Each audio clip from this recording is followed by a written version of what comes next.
You don't need to have this up here. I'm just trying it out, see how I like it with the gauges and everything. Probably won't keep it up there, honestly. I really could care less about what the gauges on that thing says. And it's just a big ass screen just sitting on the side of my window. I don't know. Just look weird to me. Plus I've had to hire the wiring. I really don't feel like doing that. But yeah, right now I'm on a horsepower tune. The tune before this was the cold air intake tune. So I'm trying to see what's the difference about it.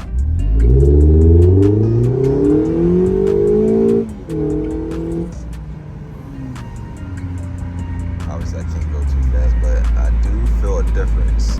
Just off the 87 tune, you know, with the mods I have. So I'm not saying there's something serious, but just off the 87 tune, that extra 9 horsepower or whatever I'm getting, it's probably like a good 10 or 11 horsepower, maybe 12. Definitely can feel the difference. Now I heard that the 93 tune gives you additional like almost 20 horsepower. I think it's like 19 or something like that. Yeah, so I had the D3 performance tune for the 4-cylinder Camry for, I want to say, since the beginning of summer now. I want to say because I think it was like midsummer, it was like July. Anyway, in my opinion, is it worth the $600? Guys, that's a tough one. Honestly, people will spend their money on whatever they want to spend it on. I got it. I mean, there's like 8 different tunes. I'm only using like 2 of them. We are still currently waiting for the D3 to come out with the Pops and Bang tune for the 4-cylinder. So whenever they do, they'll just update your software or whatever. The Camry has about 203 horsepower stock, right? Now with the 87 octane tune, the horsepower tune, or whatever you want, HP, whatever it's called, I'm probably getting like another like 10 from that. All right, so it does help when it comes to initial takeoff. I don't say that to say like, hey, it has more response. It's just a little bit. When I first put the tune in and I went to go take it out for a drive, I was like, okay. Like I actually felt like when I stepped on the gas pedal, I went back to my seat just a little bit. I was like, okay. You know what I'm saying? Like that, it's a difference. You know what I'm saying? So now that I've had it for a couple months, I don't really get thrown back in my seat because I'm used to it now. But hey, I mean, it gives you a better chance out here to get some of these 4-cylinders. You know what I'm saying?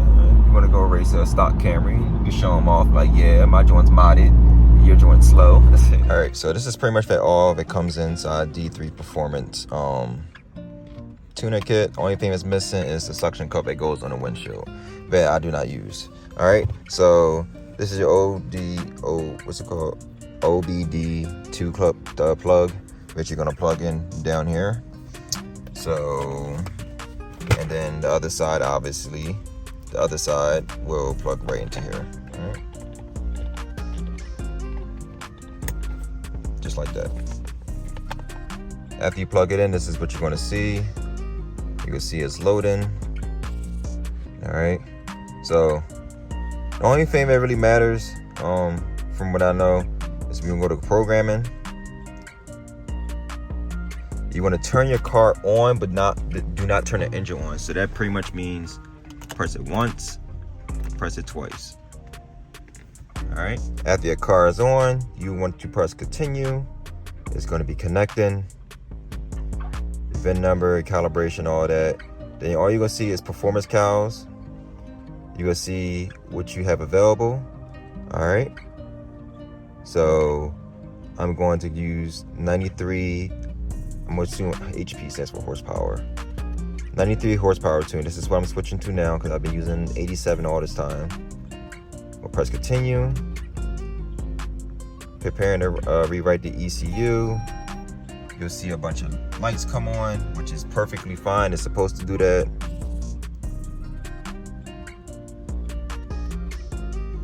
And you kind of just sit here and you hear another light come on.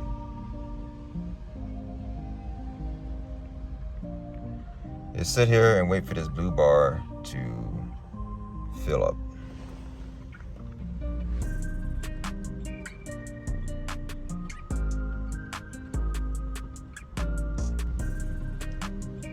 All right, so we're just about done here.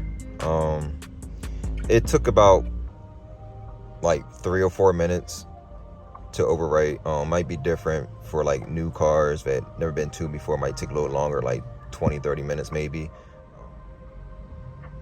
Resetting, clearing codes, finish, turn the key off for 3 seconds. All right, so that means I'm gonna press my button once. 1, 2, 3, and I'm gonna go ahead and start my car up. The only other thing that you need to know is how to turn your car back to stock. So say you're going to the dealership for, you know, whatever, it don't matter.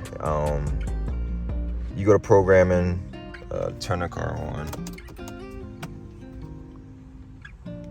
All right, continue.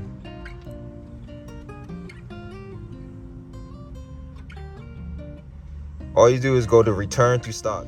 It's going to flash your car ECU right back to stock, and it's going to be like you never did it. All right, so that's really it. Everything else, like for people who puts it on the windshield, you have, is it data login? Yeah, you go to data log and go to gauges. You get to see the gauges while you're driving. I could care less about that stuff, but some people probably want to see it. I mean, if you want to learn about it, you can call D3 yourself and ask them, oh, how to use this. There is a piece of paper that comes with this kit. I don't have it anymore because it's been a couple months, that tells you all the instructions and give you info and stuff like that. So yeah, so let's go ahead and try out this 93 octane tune. And after you're done with it, you can simply just unplug it and put it back wherever you had it. All right, so we're testing out the 93 tune to see how I feel about it. First reaction.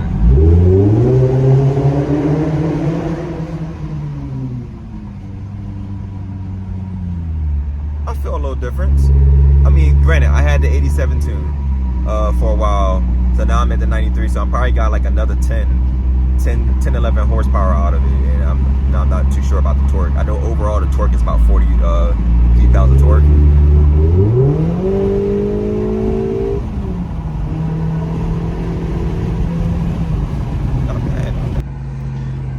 Alright, I'm on the side of the highway right now. I'm getting ready to take off. That way I can see what it feels like after I take off.